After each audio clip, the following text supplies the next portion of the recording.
Hello, everyone, and welcome to Coffee, Tea, You, and Me. I am super excited about today's episode. We're going to have so much fun today.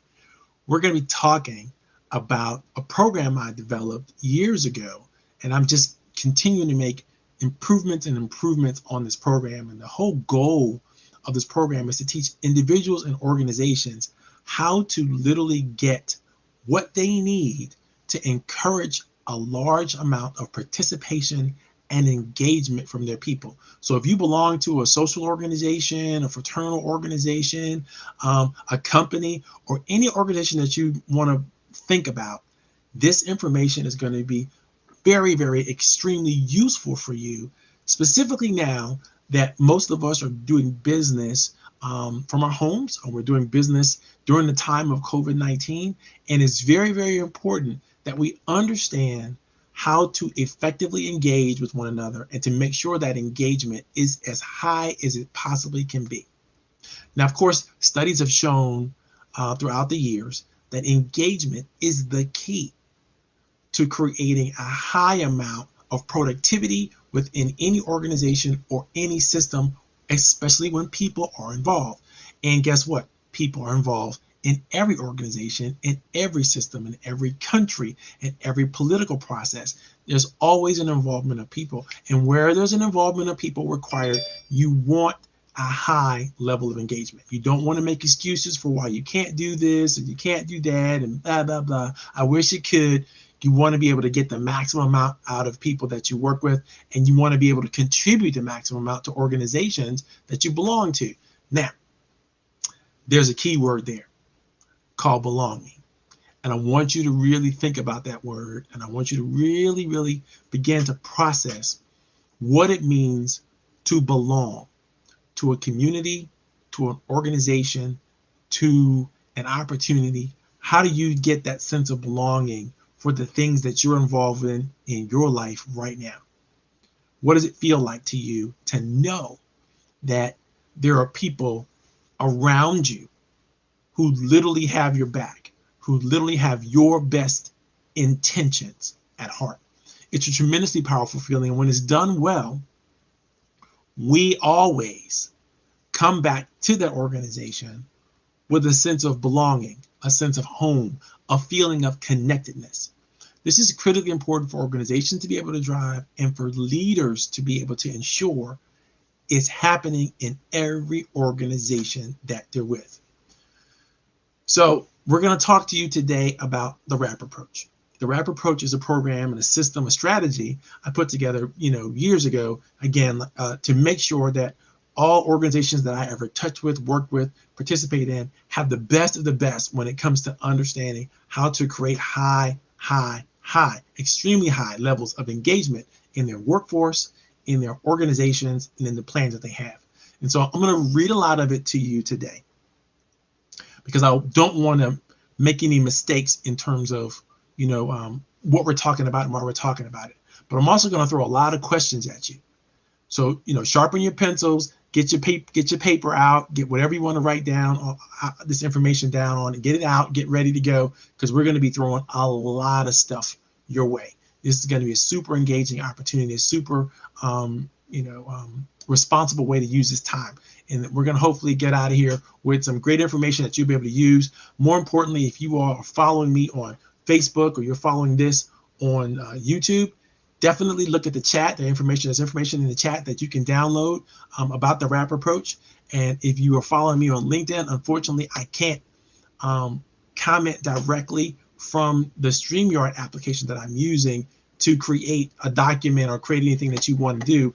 But what I'm going to do is probably try to log on to LinkedIn myself and find the live section that we're working in, and I'll try to post it there. That way, nobody gets left out. Everybody has an opportunity to participate. Everybody has an opportunity to play wherever they're watching this.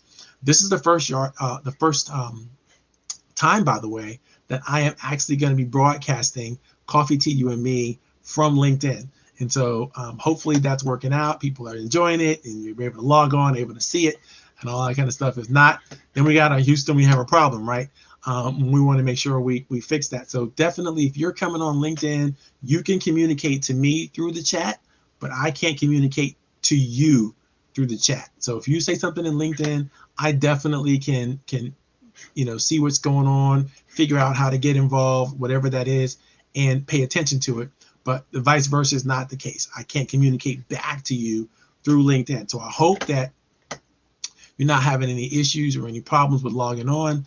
I know I've wanted LinkedIn to add this piece to the pie for years, and they've been working on it, and they finally figured out, we're going to release this to the public. So finally we can go live on LinkedIn, and I realize now that I am in my live section. So I'll make sure I'm going to pause this because we don't want a whole bunch of noise going on, but I do want to be able to post stuff. So let's see if I can post.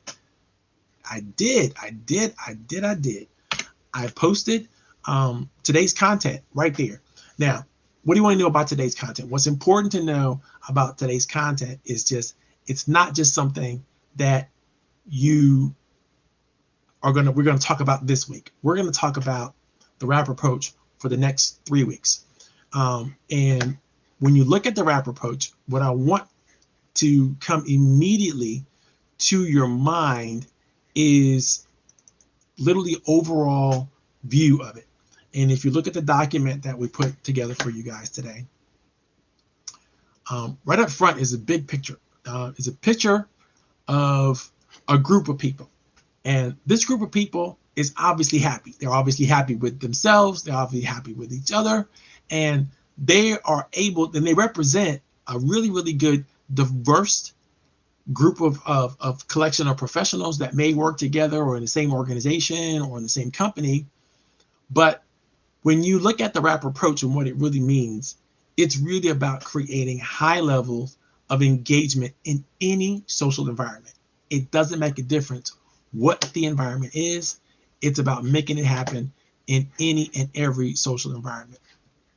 And we're going to take a minute to make sure that before we get into too deeply, that people understand that it's critically important to look for engagement. It's critically important for teams. It's critically important for organizations to feel connected to one another in this way so that they can get their best work done.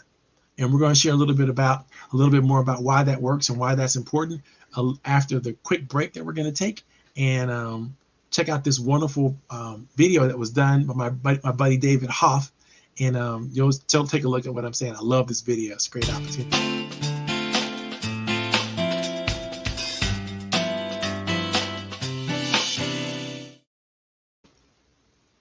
Again, welcome to Coffee Tea, You and Me. I am back. This is Marvin Powell. I am Coach Powell. I've been doing this presentation of this iteration of Coffee Tea, You and Me now since COVID-19 started. And I am well over the 100th show mark.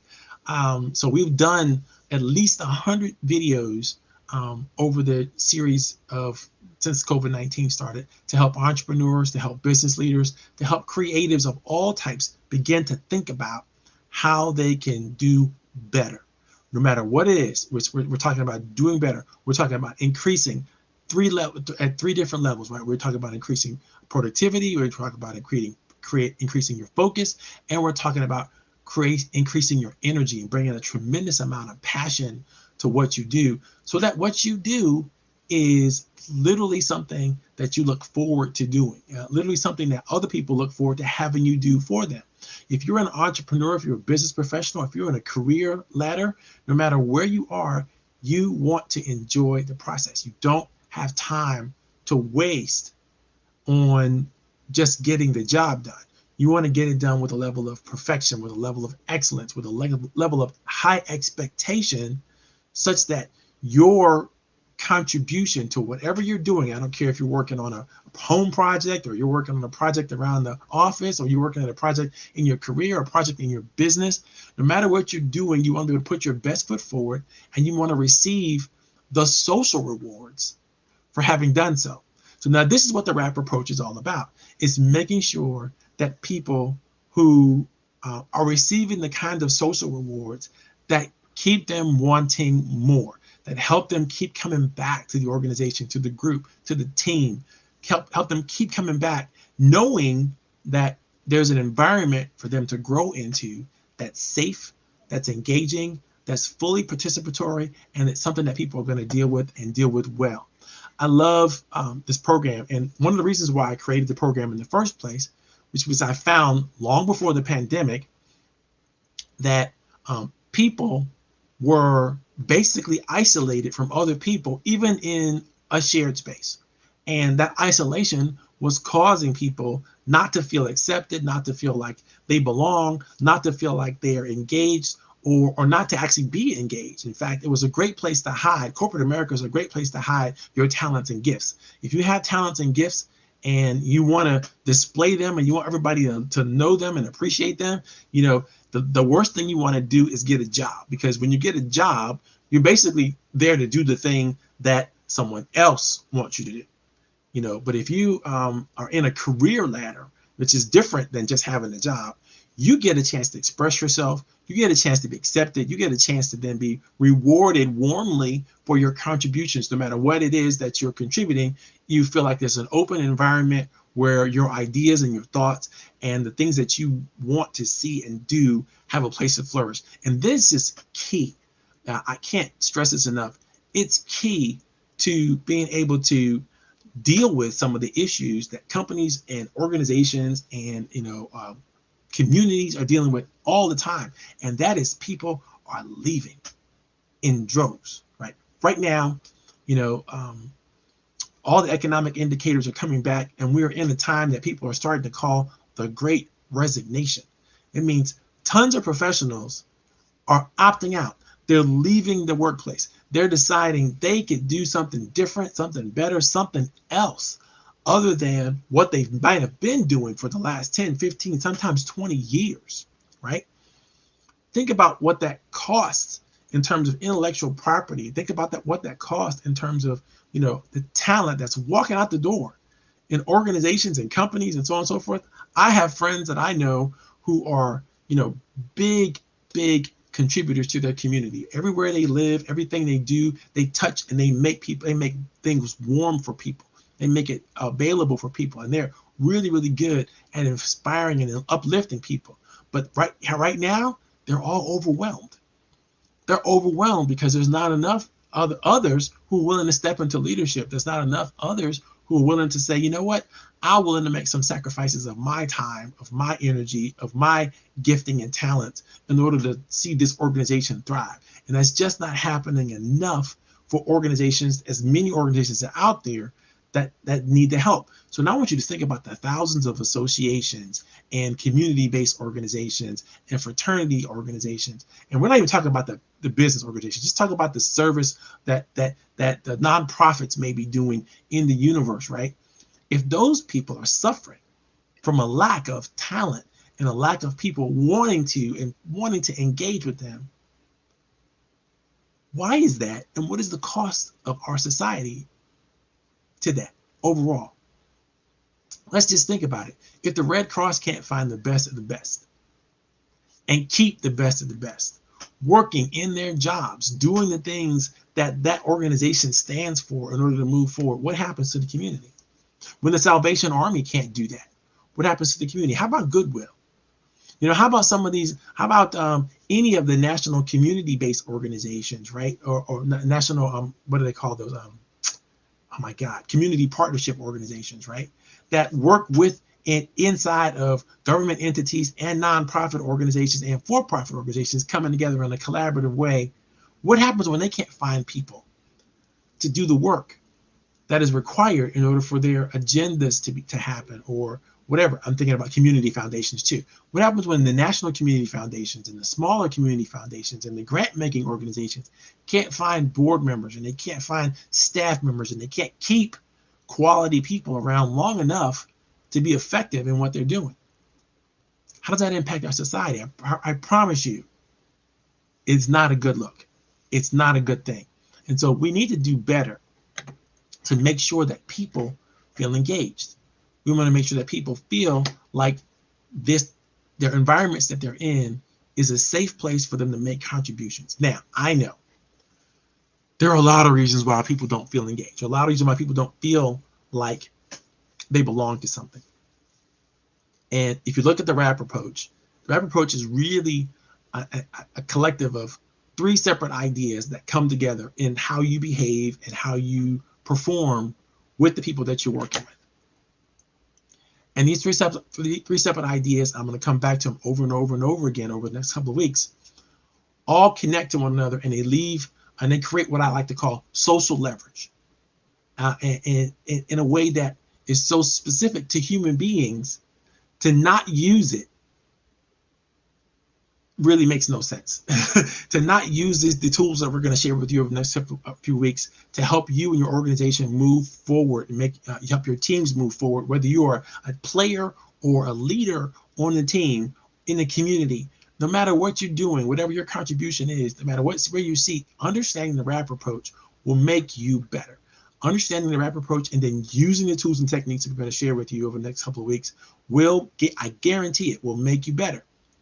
Let's talk about why we need it in the first place and why it's so important that I thought that we needed to create a new system, a new strategy in order to relate to one another and make things better in our organizations. The systems and strategy we're now using in organizations all over the place simply do not work. There's never been a time in history where people have suffered so much isolation, so much seclusion at home and in the workplace. The work of my friend, famed psychologist John Cacioppo, reminds us that we have reached epidemic rates of loneliness everywhere in the world, specifically in the Western world. So we're talking about the United States and we're talking about the UK, have record numbers of loneliness. And this is before the pandemic. And those record numbers of loneliness is causing illness. It's causing mental, emotional, and social illness really fast. And those mental, emotional, social illnesses, you know what they turn into? Physical issues. Social pain and emotional pain turns into physical pain. And there's lots of research on this. But people who deal with prolonged stress, right, and isolation is a prolonged stress. If you're in the workplace and people just keep walking past you, never say hi, never connect to you, never invite you to meetings, or when you go to meetings, you get to be you're content to be a fly on the wall. You're never engaging, so no one's really knowing, how you are, who you are, what you're all about. It's impossible for people to get along with you, relate to you, because that the social mechanism that are required, the communication strategy is required, all of that has to work together in order to make you feel connected, in order for you to give your best and feel like you have something to share and that's meaningful, and that's relevant, that's significant. And so when you can't do that because of whatever reason, and there are lots of reasons why I know most of us feel uncomfortable sometimes sharing our thoughts, sharing our ideas, or engaging even in an organization because we feel like it's a hostile environment, which is a whole different ballgame. We're going to cover a little bit of that today. But the most important situation, the most important thing that I could think of when it comes to truly understanding what the problem is for people is just knowing that if we're going to have to change sort of some of our thinking. We're going to have to change our thinking as, for teams. We're going to have to change our thinking for family members. We're going to have to change our thinking for individual producers and companies, because people need something that they don't have. And the something they don't have is called social nourishment. Social nourishment is the key to making sure people have what they need emotionally and socially, so that they can feel that they're in a healthy place, so they can feel like they're balanced, so they can feel like they belong, and they can feel like they can give their contribution and not have to feel like something bad could happen to them, something awful might happen to them. The brain is hardwired for fear, it's hardwired for flight, it's hardwired for freeze, right? So you might have heard that, fight, flight, or freeze. You might have heard that the 3 F's that happens when people are under stress. And when your brain is under stress, it is literally impossible for your brain to perform the higher functions that your brain is supposed to be able to perform. One of those higher functions is empathy. It's hard for you to feel for others when you're in what we call an emotional hijack for yourself. The bottom line is when people start to think about how they participate in organizations, what they say, what they do, how they engage with each other, the last thing you want to do is put someone else in stress mode. The person may already be walking around in stress mode and you don't even know it. But when you add to it, you create more and more and more stress. This stress, again, this emotional pain, the psychological pain, can turn into quite easily to physical pain and cause your body to start, your organs to start to malfunction. And it increases the aging process and starts to slow down, your systems. Now, I'm no medical doctor, nor am I a psychologist. I'm just saying what I know from the studies that I've shared with people over the years and how I've seen stress play out in the workplace for professionals that I've been able to work with and talk to. And I'm sure that there is more than enough evidence to suggest that we have to do better. If we want people to bring their A game, right, we have to create environments that allow them to bring their A game. We want people to feel connected. We want them to feel plugged in. We want them to deliver the highest level of performance possible. Then we have to, as an organization, as leaders of organizations, and we have to provide the environment where people have what we call the RAPapproach. People have to have professional respect. They have to have appropriate affection, and they have to have authentic praise.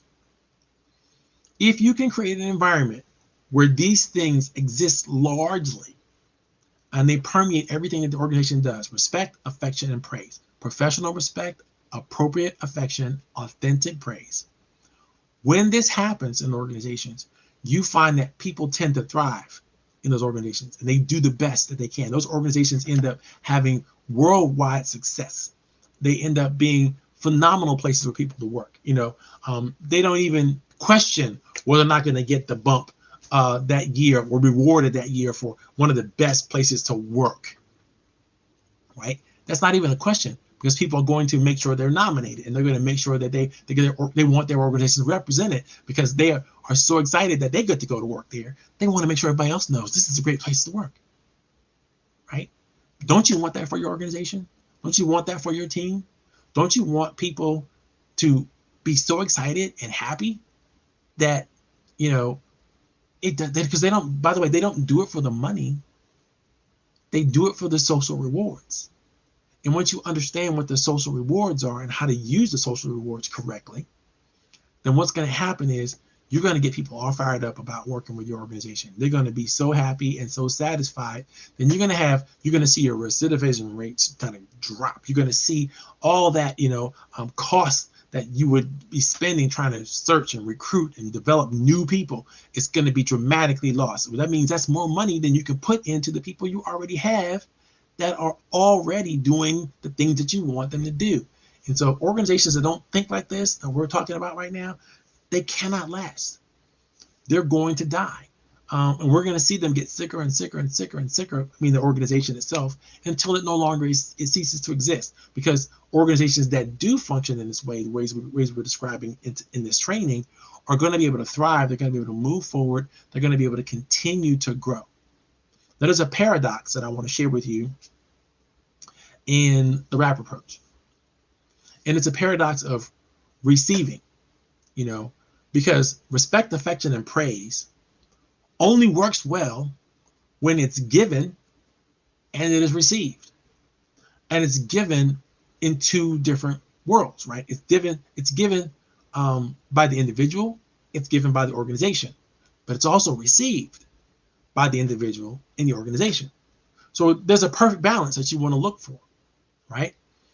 If respect, affection, and praise, right, the RAPapproach, is something that's given to someone individual to individual, right, and it's received well, it's given and it's received well, that's a balanced relationship, right? But if you're trying to give someone or participate with someone in a way that you can say you're following the RAP principles, which we'll cover in a minute, and they're not receiving them. That's the very definition of an imbalanced relationship, right? And that relationship might be a typical work relationship, or it might be what we call an entitlement relationship, where one person or one group is receiving the benefits while the other person is not. It's not a win-win situation. But a win-win situation is when the reception of whatever the benefits are of the social rewards are shared and received well. That's the whole goal. That's what you want to have happen. If you look into the RAPapproach, you're gonna go deep into that, the quadrants and all that kind of stuff. I'm not going to share that with you, but I do want you to understand that it's critically important that you do this well. So let's talk today for the rest of our time about professional respect. Next week, we're going to get into appropriate affection. And then the week after that, we're going to get into praise, right? What does that praise part look like? So if you look at professional respect, and if you look at, I never number the pages on some of the things I'm working with, but this is the page that shares and introduces professional respect within the RAPapproach program. And you're going to see some images there. You're going to see the image of a man tipping his hat. You're going to see the image of a sailor saluting. And you're going to see the image of Aretha Franklin. Let's talk about Aretha Franklin. Aretha Franklin performed this song, Respect, R-E-S-P-E-C-T. And at the time she performed this song, everyone was in love with the lyrics, specifically women, were in love with the lyrics of this song because the lyrics called out to literally what we all wanted. Everybody wants respect. Nobody wants to be disrespected in any regard. But I want to challenge Aretha and people of her generation and at that time. I don't think they went far enough into saying and displaying what respect is really about. Now, let me show you what I'm talking about. I discovered in taking a deeper analysis, and it's literally after I wrote the RAPapproach, now I'm going back and I'm writing some more about doing some research on and providing resource materials for people so that whoever wants to come behind me, study this some more, will have what they need to really, really embrace this and move forward.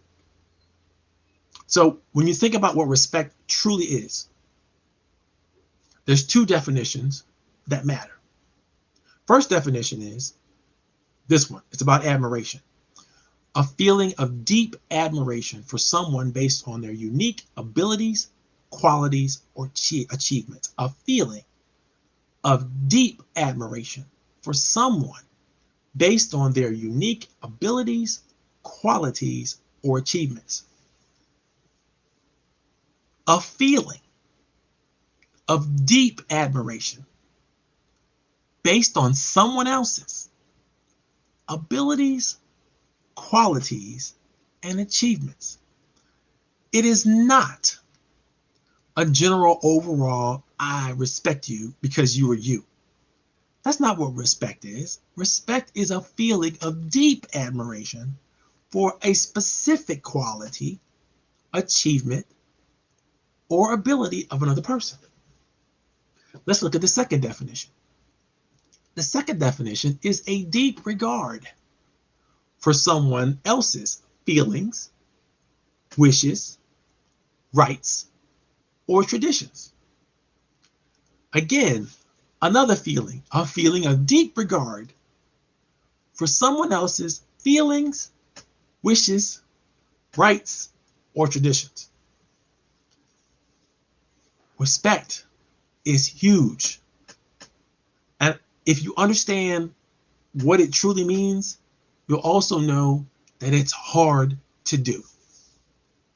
It's very difficult to have a feeling of deep admiration and high regard for these 7 qualities: someone else's abilities, someone else's qualities, someone else's achievements, someone else's feelings, their wishes, their rights, and their traditions. To have respect or deep admiration and a regard for all of that you might find in one person or a group of people, very, very difficult to do without some preparation, right? Because how do you have a high regard or deep admiration for something that you don't know, that you haven't been introduced to properly, that you haven't inquired and done some research and some study into, and maybe had some exposure to for yourself? How do you do it? So can you say that you actually respect a stranger? Is there something unique and special about that person that you can say you respect when you don't know them?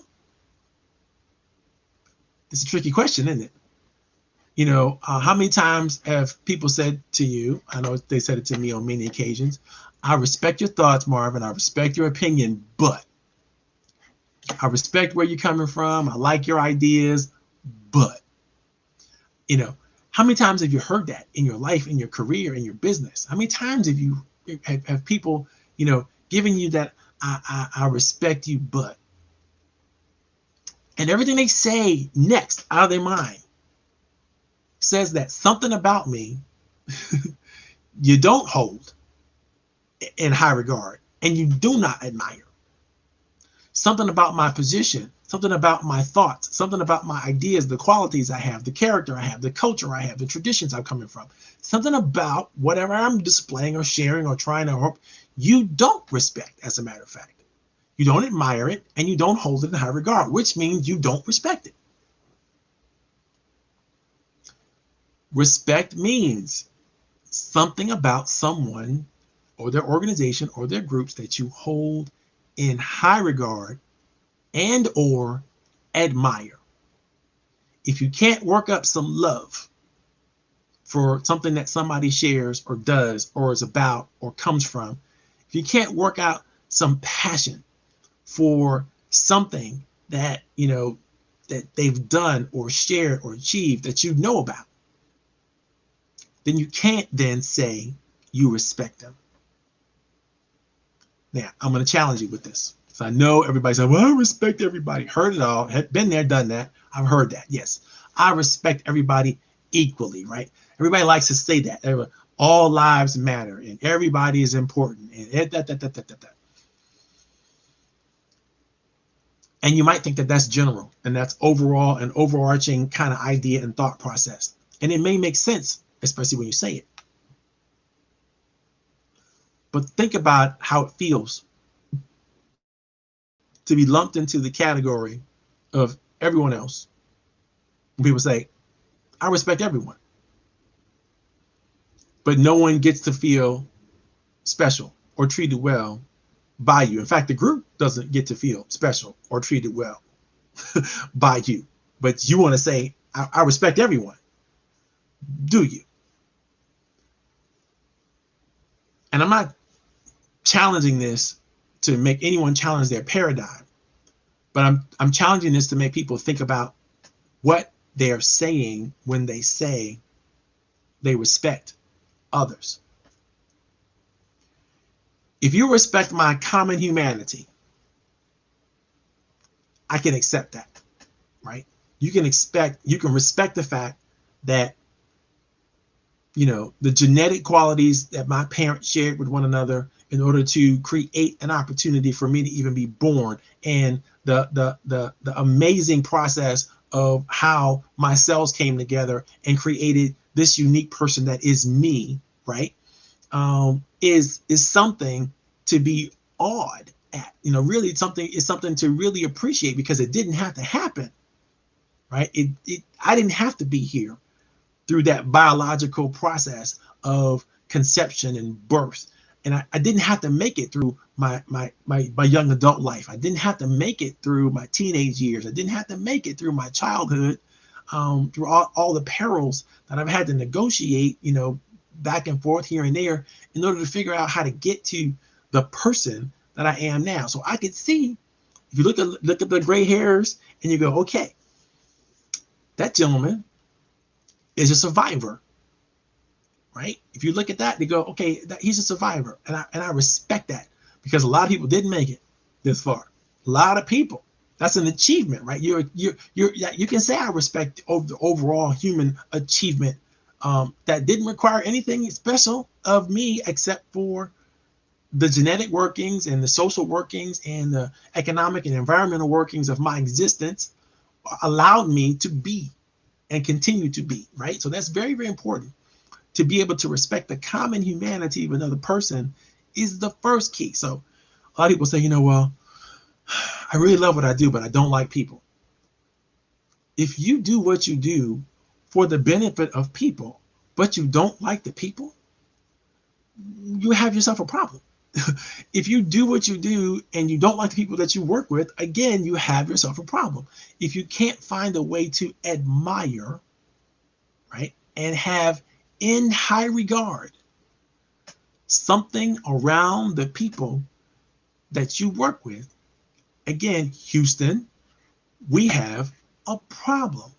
And that problem needs to be worked on. It needs to be developed. There's a skill set that I'm going to suggest you need to redevelop and work in to fix it.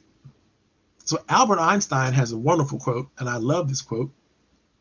He says, I speak to everyone in the same way, whether he is a garbage man or the president of a university. That's cool, Albert. I get that. You want to speak to everyone the same way. You want to speak to everyone like you respect them. But herein lies the problem with Einstein's quote. What if everyone's not speaking your language? What if everyone doesn't understand the language that you speak? What if everyone doesn't appreciate that you don't speak their language? Do you think that's respect? Do you think you can define it for just yourself and say, because I do it this way, then that is what respect is? Or do you have to look a little deeper, right? Do you have to dig a little deeper into another group, another person, another way of thinking and being, and really begin to understand what respect means to them before you do that? Churchill says, I'm fond of pigs, dogs look up to us, cats look down on us, and pigs treat us as equals. That's why he likes pigs. Pigs treat us all equally, like we don't matter, right? Cats look down on us, dogs look up to us. I thought it was an interesting quote. Again, one of these things that, we hear from these great leaders of what they think about the universe and what they think about the world. But who's asking the question from the perspective of the dog, the cat, the pig? Churchill's perspective here might be questioned. When he says the cats look down on us. Does the cat feel like he's looking down on you? Don't know. Dogs look up to us. Well, there might be some indication socially that dogs do look up to us, but maybe they're just, they're happy to be around us because we know the longer they stay around, it's eventually we're going to throw some food at them. Who knows? I'm not saying that that's the case, but I am saying, who knows what the dog's thinking? Maybe dog psychologists might figure it out. Maybe you have some pet, social psychologists who got all this stuff worked out. But I don't think it's Churchill. I don't think he was the one that kind of knew exactly what the animals were feeling in order to make that kind of statement. Now, I'm not saying he's wrong. I'm just saying there are different perspectives. There's different perspectives on everything, different perspectives even on respect. And how do we say we respect someone when we don't even know their perspective? George Bernard Shaw says youth is wasted on the young. And I totally get his position, or what I think his position might be, because a lot of times when we're young, we run around doing a lot of things, here and there, lighting up things, doing this thing, going here, checking out that, trying to do this, trying to do the most, right? Do everything we possibly can do because we got a truckload of energy and nothing that's standing on our way telling us we can't do it, right? So we're trying to do everything. Some things good, some things not so good, right? Those of us who survive our youth, maybe we look back on it, we think, oh, we really should have done some things differently or done some things better. I don't know about you, but when I look back on my youth, I go, wow, Shaw was absolutely right. That was a whole lot of wasted time that I could have taken and used with all that energy that I wish I had right now and focus it on something that was going to put me in a better position than I am right now in my own future, right? But I can't go back. Can't take that look back. Can't. But I have to think about that. When you're dealing with young people, they don't know what they don't know. Young professionals, they don't know what they don't know. And they may not even appreciate you telling them because you haven't necessarily earned the respect that you need to earn from them in a way that works for them in order for you to then give them the guidance and direction that you might want to give them. So I say this to say young people, and I say to older members of the workforce or the community or the organization, right?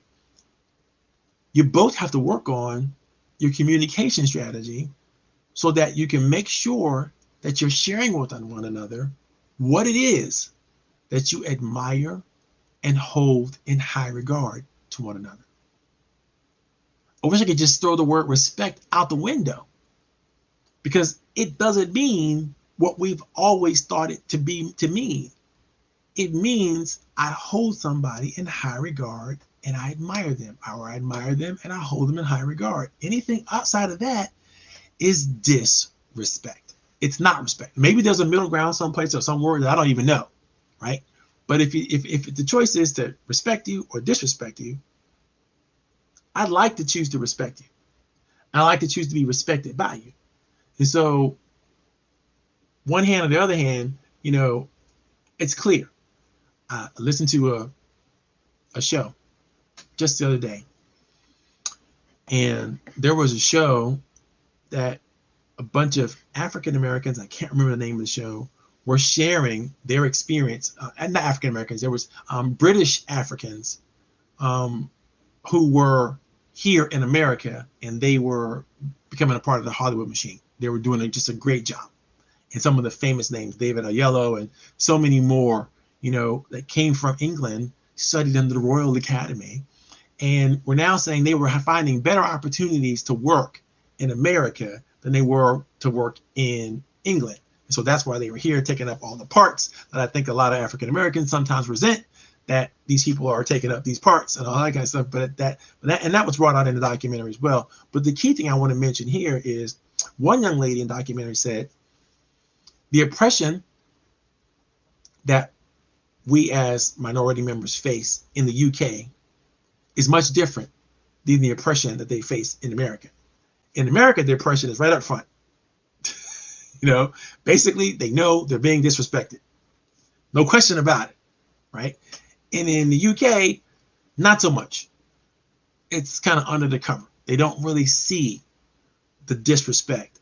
And so when the thing doesn't work out, when they can't get what they want to get, they can't do the things they want to do, they fail off after audition, after audition, after audition, and they realize that something's going on, they just can't see it. They don't know what it is. In America, it's a little more blatant, a little more obvious of why they're not getting the opportunities, because quite frankly, the marketing professionals will say, this won't sell to a black audience, or this won't sell to a white audience. You won't sell in this movie, so we're not going to put you in. And that's just what it is. They will straight up tell people that kind of stuff. And so they're not questioning, how to get around it, because they can face it. They know what to do to deal with it. But in UK, you can't see it. So how do you defend yourself, or how do you help yourself? How do you even negotiate with a system that's never telling you the truth, really, about what's going on, and you don't know how do you deal with that, right? So this is what disrespect causes. When people are disrespected and they not even know why or how they're being disrespected, it's traumatic. It's very difficult to figure out, well, where is the disrespect coming from, and how is it happening, and why don't I feel like I'm at home? Why don't I feel like I'm connected to this group or this organization? Why don't I feel like I'm an outsider? Right? These are things that are very, very important. Mahatma Gandhi says, I cannot conceive of a greater loss than the loss of one's self-respect. So while you're about the business of trying to figure out what you have a high regard for or admiration in others, my suggestion to you is you first need to figure out what you have a high regard for and an admiration for about yourself. What part of yourself do you love? What things do you do that you truly, truly not just enjoy, but love the fact that you do it? What do you enjoy most about who you are and the thoughts of your trajectory about what you might become? It was this thought that made me create True Voice. For those of you who participated in the conference a couple weekends ago, it was a 5-hour, demonstration of everything you need to know to really find out what makes you tick and what makes other people tick, and being able to cross that boundary between what you experience yourself and what they experience and how those things can come together. And the whole purpose of True Voice is to be able to help people figure out how to bridge that gap, how to really, really come close and get connected, and then figure out what they might be able to do to respect each other's particular talents and gifts, but work together collaboratively to make that happen. So it's very, very important, because if you can't get there, if you can't nurture your own self-respect, if you can't figure out what you love about yourself, then you got some work to do. That's the thing number one. You got to figure out how you're going to nurture your own self-respect. Now, there's all kinds of suggestions in the training, which I suggest you read. But one of the things I need you to think about doing is taking a self-inventory. If you had to write down your greatest gifts, what are they? And why do you think they're great? Your greatest talents, your greatest capabilities, your greatest skill sets, right? What are, now, I want you to try to, when you do this exercise, just spend about half an hour just spitballing to yourself, brainstorming for yourself. What is amazing about me? Answer the question.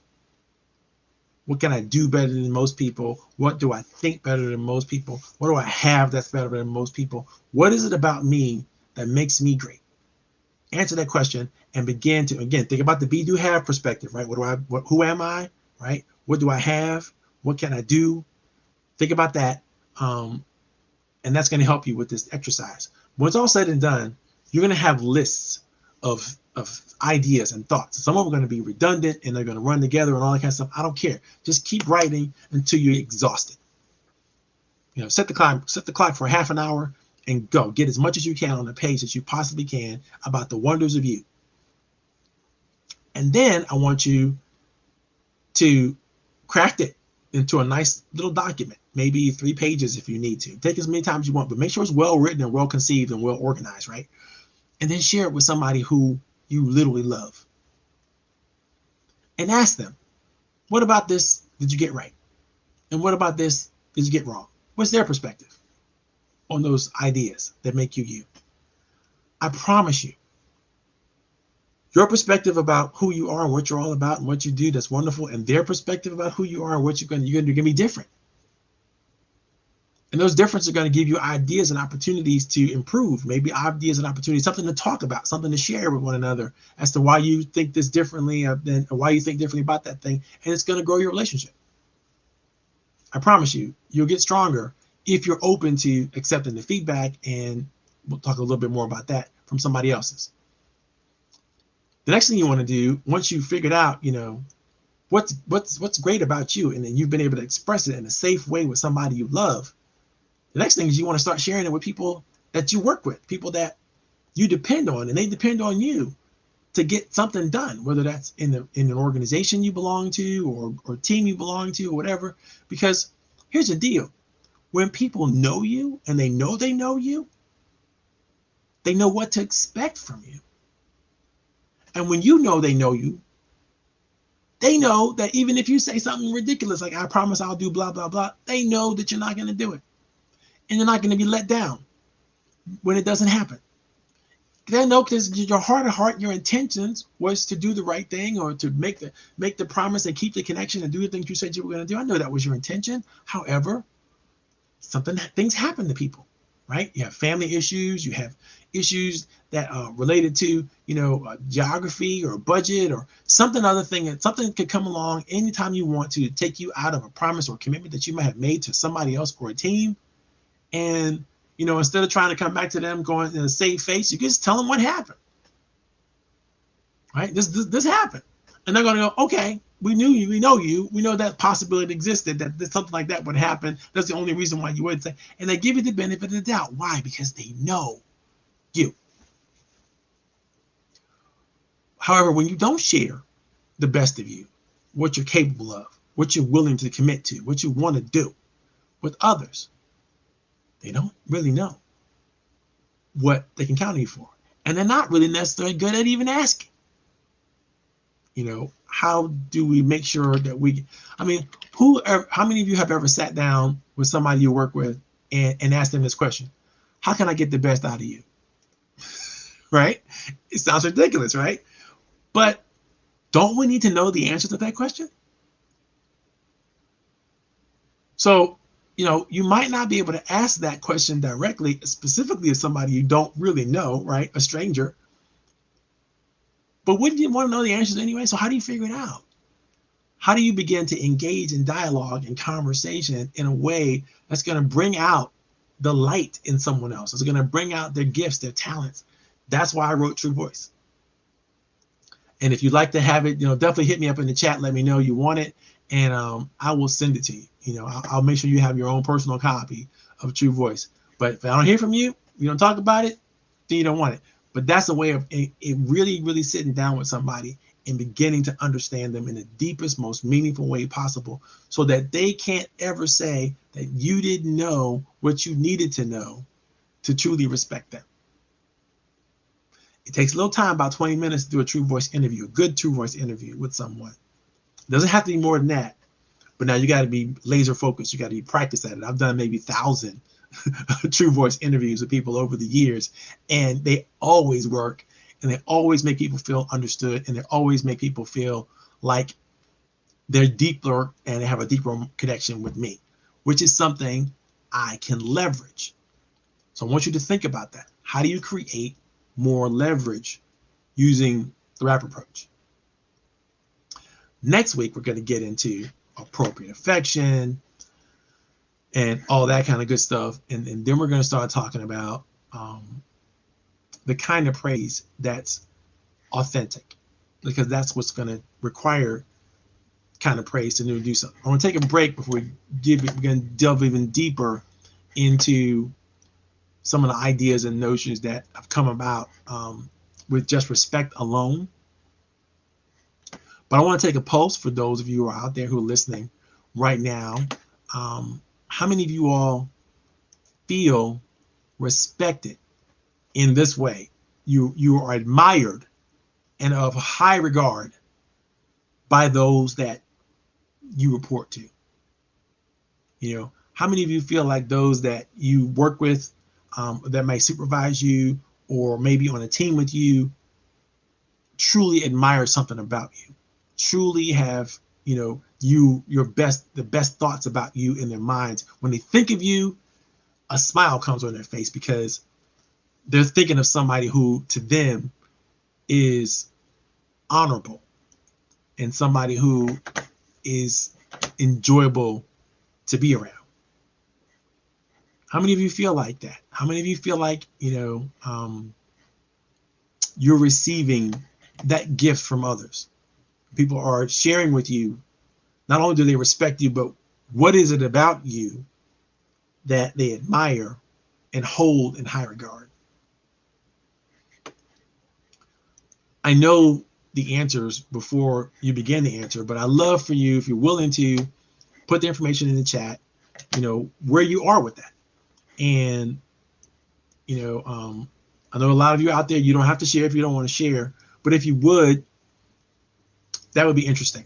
If you're interested in sharing, your thoughts about how others have made you feel, I'd really be interested in that. If others have made you feel like they truly admire you, they truly care about you in the workplace or in your business position or in the chamber of commerce that you belong to or wherever you're doing, if people have made you feel like you belong, you're a part of this thing, and that's been evident to you, I'd like to know about it. It's okay if you don't want to share, it's okay too. But understand in the sharing, it does a lot for you. Does a lot for the listening audience. It does a lot for you in order to say, this happened to me and it was wonderful. I really enjoyed it.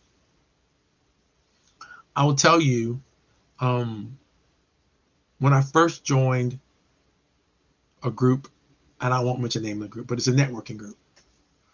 When I first joined the group, I read all of the information about the organization. In fact, I started even reading the books that the organization produced about how to become better networkers. I read them all, right? And I learned everything that I think that was there for me to learn from this organization's perspective about the art and science of networking. And I began to craft my own thoughts after practicing and trying to do everything they suggested that I try to do. And I recognized as a result, there were some things missing that would never jive with human beings. Human beings will never be as mechanical and as technical in their approach to relationships with others.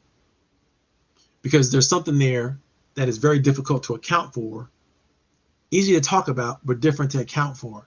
Difficult to account. It's difficult to account for emotion and the emotional quality of a moment. In fact, I know that we do everything in the UK and America to disregard emotion and feelings as much as we possibly can so that we can get things done.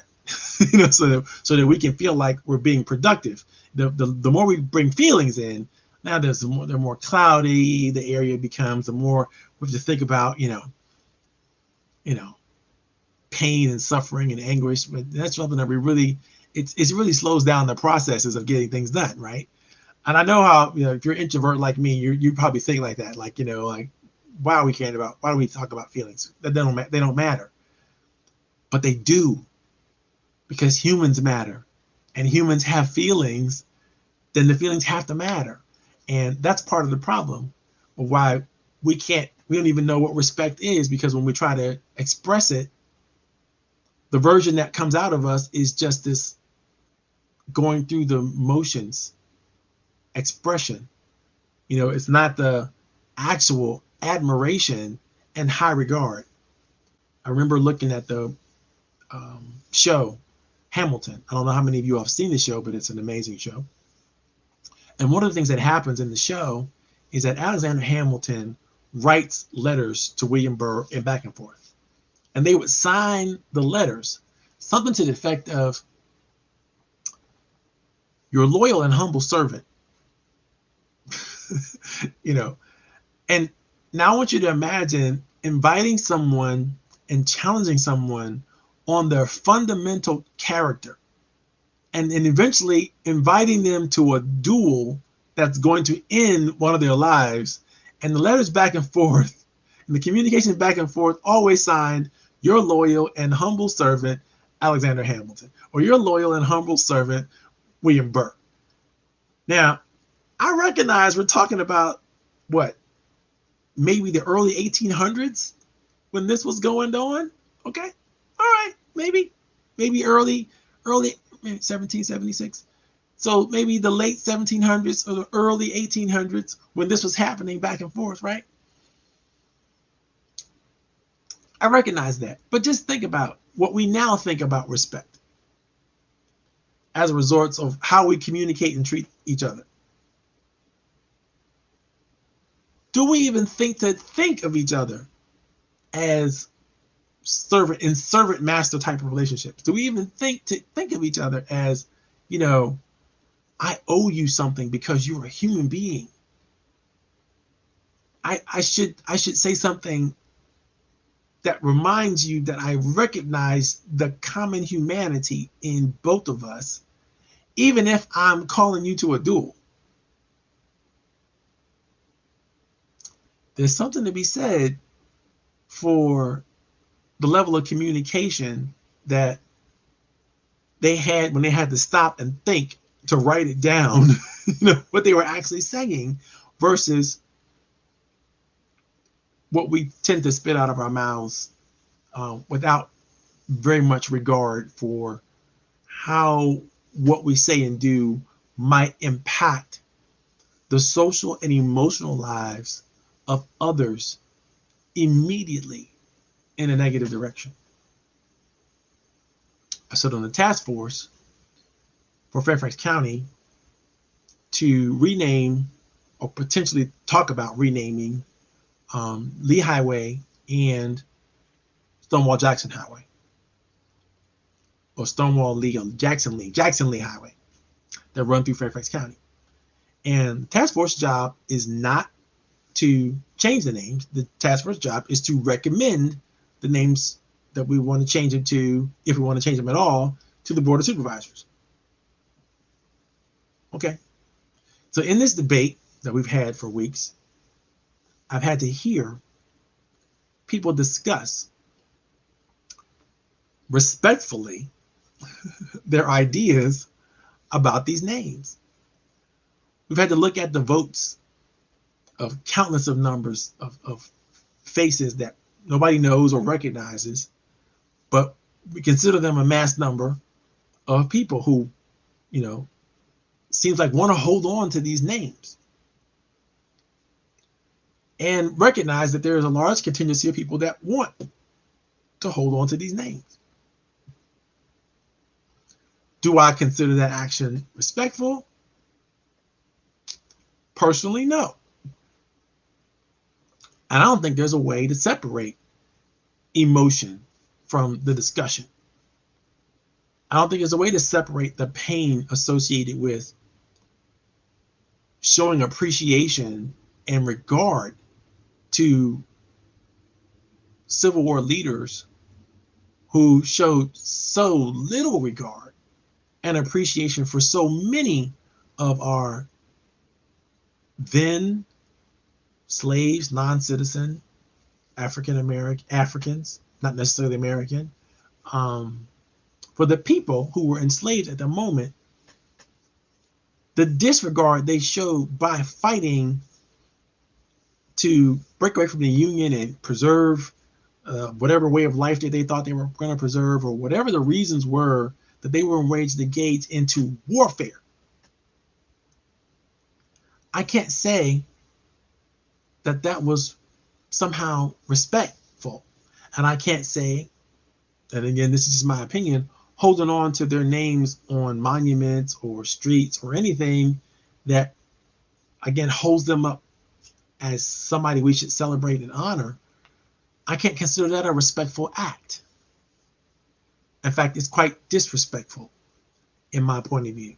And so when we make moves to make changes, I know we're going to be dealt with people who, or ideas where people say they respect the pain and the suffering, the anguish of the minority members of the community who might have to experience and be reminded on a regular, consistent basis of how they've been treated in our country. You can say it, but because you don't know it, and you don't even appreciate the feelings associated with having to experience this, you can't say you respect it. You can't say you respect those people. In fact, you are disrespecting those people. And everybody who was offended probably shouldn't be offended by changing the names of these highways or these roads. And if they are, we all have a lot more communication to do, because I find it very difficult to admire someone and to hold in the high regard someone who feels so connected to these names that they're willing to allow others to feel suffering and pain and damage. That I can't respect. And in a way, and I totally understand. And that's the reason why, because the law of reciprocity states that if you want something to happen, you want to get something from someone, you have to be willing to give something to them. You have to be willing to put your effort and energy into it. And I'm willing to put my effort and energy into people to try and figure out a way to respect, to admire, and hold their thoughts and opinions and ideas in high regard. I'm willing to attempt to do that because I do want to earn their respect in return. But in order for them to get that respect in return, they're also going to have to be willing to come around and see things through my eyes and then tell me what they see that they appreciate, that they have then accepted to be the truth, right? That I see in the situation that I see and the feelings that I have are vitally important, or I'm being disrespected. There is no other way about it. It's not about disagreement. It's not about agreement or disagreement. It's about understanding. So I'll say all this to say, the reason why I wrote the RAPapproach is that I know we don't even know what respect is, and we don't give it to each other in any way that's going to be useful or meaningful. And I like to change that. I like to do different. I like to be different. I like to be a part of the change where we learn to actually respect one another, actually pay attention to one another in a deeper, more meaningful way, in a way that engenders and creates an atmosphere where we can engage and feel safe and feel comfortable. At the same time, that's when our brains can be really working and we can really deliver our best. And we can be the best. But we have to set the environment up so that that environment is conducive to our growth and development and our overall happiness and sustainability. If we can't do that, and I know that we can, then, it's a world of hurt. And I hate to leave you guys on that note, but know that next week we're going to be talking about affection and how do you share it appropriately? Because we've opted for appreciation, and appreciation and affection, well, my friends, they're not the same thing. If you like the show, if you like what we talked about and what we're sharing with one another, do me a favor. Don't keep this a secret. Share it with other people. Tell other people about Coffee Tea, You and Me with Coach Powell. Make sure that they know that we're talking about hard-hitting issues, ideas that can move our society and our world forward. We want to make sure that every small business, every small women-owned, minority-owned business has the tools, the techniques they need to grow. And if we're doing a great job, let me know. Give me a thumbs up, all that kind of good stuff. If we're not doing a great job, let me know that too, because I'm interested in the feedback. I don't want to sit here and talk to myself and talk to a group of people and, blah, blah, blah. I don't want that. I want connection. I want engagement. And I want to make sure that we're talking about things that matter to you. So if you have topics or ideas or conversations or things that you want to hear about, put them in the chat. Let me know. I'm interested in what you're interested in, and I'm interested in hearing your feedback about it. So definitely put that information in the chat and let's talk about it. I've had a great time today. It was a great show. I enjoyed myself tremendously. It is now an hour and 15 minutes, I think we've been at this. And I'm going to let you guys go. If there's any other questions, I hope you had a great time. Oh, by the way, I'm going to be doing a special Kwanzaa show in a couple of weeks. And it's going to be about UJAMA, which is cooperative economics. Hope you guys enjoy it. I hope you guys tune in. I'm looking forward to seeing you. Had a great time. This is Coach Powell signing off. Have a good day.